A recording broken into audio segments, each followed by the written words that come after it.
Salut à tous et à toutes, j'espère que vous allez bien. Aujourd'hui, nouvelle vidéo concernant le chapitre 1403 de Hajime no Ippo. Mais avant ça, je vais faire un petit point sur la suite de la chaîne. Pour commencer, donc, je vais baser cette chaîne sur les reviews de mangas mais aussi de webtoons. Donc les mangas, on va évidemment... voilà, et les webtoons, pour ceux qui ne connaissent pas, c'est le format un peu plus coréen du manga, quoi. Donc voilà. Au passage, sachez que je ne compte pas faire de review des gros mangas tels que One Piece. La raison, elle est très simple. Ces mangas-là, tout le monde en parle, et bien mieux que je ne le ferais de toute façon. Ça n'aurait donc pour moi aucun intérêt. Moi, ce que je veux, c'est discuter des mangas moins connus, dont on parle beaucoup moins, voire pas du tout en France. Hein. Alors aux États-Unis, etc., voilà, on en parle forcément beaucoup. Mais en France, je vois personne en parler, finalement. Donc voilà, pour moi, ce serait beaucoup plus intéressant de faire comme ça. Donc j'espère que ça vous plaira. Donc, avant de commencer la review, sachez que je suis encore débutant dans le domaine donc, de la review, etc.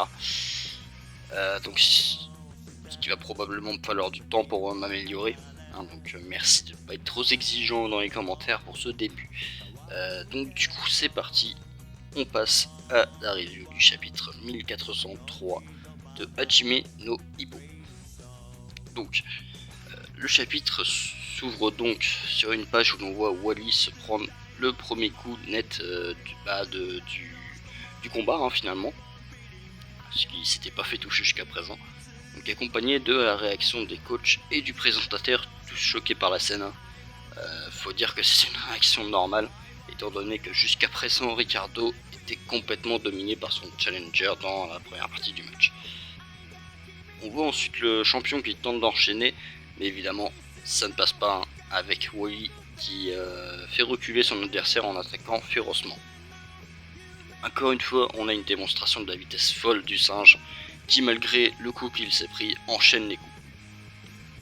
Mais pourtant, cette fois-ci encore, Ricardo parvient à placer un coup et donc à remporter l'échange et donc des points en même temps, forcément.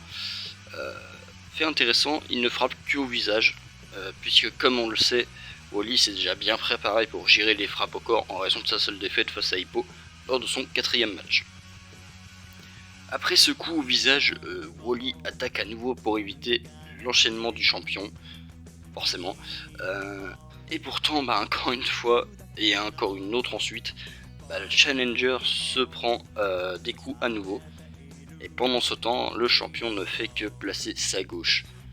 Bien que celui-ci a feinté d'utiliser sa droite pour finalement mettre une gauche à nouveau. C'est un retournement de situation impressionnant qui arrive au 5e round, soit dans les rounds intermédiaires du match, du coup, donc 5e et 6e round. On peut voir que Hippo, Sendo et Borg sont tous les 3 choqués de voir cela se produire, ce que rien ne laissait présager un tel changement de situation. Après ces derniers coups, Wally finit par entrer en collision avec l'arbitre, propulsé par le choc, parce que l'arbitre il l'a senti à première vue. On assiste suite à cela à un petit monologue du champion expliquant que, étant seulement humain, il se considère pas comme un monstre ou quelqu'un ayant de super pouvoirs. C'est pas Takamura quoi. Il ne peut utiliser que les bases. Dans un sens, c'est très beau comme citation, effectivement, c'est assez profond. Mais c'est assez étonnant quand on sait que Ricardo possède en réalité un style bien plus offensif qu'on a pu voir face à Dateichi par exemple, qui il ne donne pas l'air d'utiliser pour le moment, ou tout du moins pas à fond. Alors, vraiment on a l'impression que là, justement il utilise un peu que les bases, il n'utilise pas son véritable style. Voilà. Mais ce qui m'a le plus surpris était la dernière phrase qu'il a prononcée dans cette page, qui m'a fait un sacré frisson. Le fait que la seule chose qu'il puisse faire, c'est s'améliorer. Ça explique pourquoi il commence à dominer Wally, et ça explique aussi ses propos sur le fait que c'était trop tôt pour lui au début du match. Il avait dit quelque chose dans le genre. Et c'est assez intéressant parce que ça montre justement que Ricardo peut encore s'améliorer. S'il tombe sur des adversaires au minimum du même niveau que lui, voire plus fort, comme on a pu le voir ici avec Wally dans le début du match, il peut s'améliorer et finalement reprendre dessus sur son adversaire, ce qui est vraiment excellent, vraiment.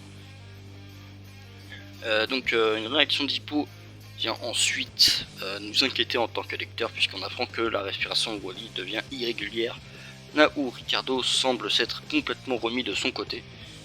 Une situation complètement inversée par rapport à la première partie du match, hein, là où on avait tout simplement Ricardo qui galérait un peu et Wally qui était tranquillement dans son petit match. D'après Hippo, cela serait dû au fait que ce combat a lieu à 2000 mètres au-dessus de la mer, un endroit où l'oxygène se fait donc beaucoup plus rare, rendant donc le maintien de la vitesse de Wally, qui va extrêmement vite comme on a pu le voir, beaucoup plus difficile. Le coach Dan nous confirme cependant que c'est pas cela, hein, Wally s'est entraîné dans ces conditions avec Vorg, etc. Donc il sait gérer ce manque d'oxygène, il s'y est déjà habitué. Le problème vient plutôt du plan du coach Miguel, qui a légèrement sous-estimé Ricardo, hein, effectivement. D'après lui, l'objectif était en fait de faire reculer Ricardo dans les cordes pour l'empêcher de se mouvoir librement, et tout en lui maintenant forcément une pression constante, puisque quand tu es dans les cordes, t'as plus la pression, tu peux faire plus d'erreurs, etc. C'est beaucoup plus compliqué. Et pourtant, vu que Ricardo est bien resté au milieu du ring, hein, il n'a pas voulu bouger, ça a été un petit peu plus compliqué finalement, puisque du coup, grâce à ses pressions naturelles en plus en tant que champion, c'est Wally qui a fini par reculer sans le vouloir, hein. Donc le singe qui recule dans le coin petit à petit, et forcément ça devient plus compliqué puisque Wally ne peut plus bouger naturellement, etc. Il est sous pression, il commence à faire des erreurs, et ça devient forcément plus compliqué comme on peut le voir. Du coup c'est la panique dans le coin du challenger, mais on nous apprend que le coach principal, c'est-à-dire Miguel, a un joker. Donc, on ne sait pas ce que c'est pour l'instant, mais on sait que si Wally arrive à revenir, il lui révélera ce qu'est ce fameux joker. Mais bon, c'est pas sûr, hein, que Wally revienne à ce niveau-là, vu comment Ricardo commence à se mettre plutôt bien. Mais bon, malgré tout, personnellement, je pense que si ce fameux Joker n'est pas révélé ici, on peut se douter que Wally va revenir tant bien que mal dans son coin, à la fin du round. Le combat continue, Wally peut encore utiliser ses jambes correctement, prouvant qu'il n'est pas vraiment atteint pour le moment de son côté. Ricardo fait une petite rétrospective des fondamentaux de la boxe et s'y tient le plus possible, tout en envoyant le challenger petit à petit dans le coin. Mais évidemment, Wally ne se laisse pas faire, il continue de frapper et de bouger. Il est encore plutôt en forme, hein, de ce qu'on peut voir, hein, plus ou moins. La rétrospective des bases de la boxe du champion continue, et le challenger qui prend de plus en plus de coups au fur et à mesure que Ricardo progresse. Finalement, à force de pratiquer ses bases jusqu'à leur limite, Ricardo parvient à sortir le singe de sa jungle, signant probablement de sacrées complications pour Wally, comme la possible perte de son jeu de jambes et donc sa vitesse. Omega, l'arme se basant sur le progrès de la société humaine, commence à surpasser Alpha, hein, du coup, donc l'arme basée sur la puissance de la nature, c'est les surnoms des deux combattants. C'est ainsi que le challenger finit dans le coin avec le champion prêt à enchaîner, hein. Donc Wally dans le coin, on sait pas trop ce que ça peut donner, hein, parce qu'avec Gloire on a déjà vu ce que ça donnait, il peut faire de sacrées choses ce singe, à voir. Une gauche, et enfin, très gros moment, hein, la première droite de Ricardo, l'arme la plus puissante de la boxe moderne. Bon voilà, en gros ceux qui se sont déjà pris sa droite ils s'en souviennent. Voilà.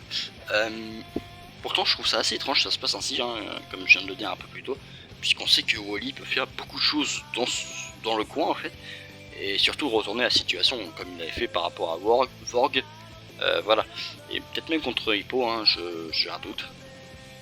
Donc peut-être un signe pour la suite, hein, comme quoi Wally pourrait encore retourner la situation, c'est à voir. En tout cas, après ce coup légendaire, Wally est bel et bien down. Même si cela a l'air d'être un down léger, malgré les effets mis, hein, pour cette fin de chapitre, on connaît, pour montrer qu'en quelque sorte il y a beaucoup de dégâts. Mais quand on regarde bien, Wally n'a fait que poser un genou et un poing à terre, au lieu de finir vraiment complètement couché. Mais ça a également une forte signification quand même, car là on a réellement le challenger qui s'incline littéralement face au champion. Donc ce town crée évidemment une très grosse surprise, que ce soit du côté du public, du présentateur, de Hippo, Vorg, Sendo, tout ça, et même de nous en tant que lecteurs. On est vraiment tous surpris de voir ce town arriver. Du coup, à voir combien de temps il va rester à terre, ce serait intéressant de voir. Ça, on le verra dans le prochain chapitre. Que va-t-il se passer? Wally va-t-il revenir dans son coin ou est-ce la fin du match? On le saura du coup le 6 décembre, date de sortie du chapitre 1404. Alors moi, ce sera peut-être un peu plus tard, je ferai la review en fonction de le temps que ça va prendre pour faire une traduction française, etc. Donc voilà.